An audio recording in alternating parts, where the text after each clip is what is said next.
সকালবেলা যদি পড়েন 3 বার আউযু বিল্লাহি সামিল আলিম মিনাশ শাইতানির রাজিম 3 বার পড়ে সূরা হাশরের শেষ 3 আয়াত যদি তেলাওয়াত করেন, তাহলে আপনার জন্য আল্লাহ তাআলা 70,000 ফেরেশতা নিয়োগ করবে। সারা দিন তারা আপনার জন্য মাগফিরাতের দোয়া করবে। আর ওই দিন ইন্তেকাল করলে আল্লাহ তাআলা শহীদ হিসেবে আপনাকে কিয়ামতের দিন দাঁড় করাবে।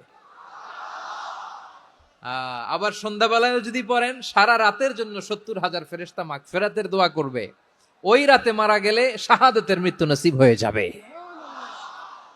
আযকারুস সাবাহি ওয়াল মাসা, সকাল সন্ধ্যার যে জিকির, এই জিকিরের অন্তর্ভুক্ত করে নেবেন এই ওয়াজিফাটা।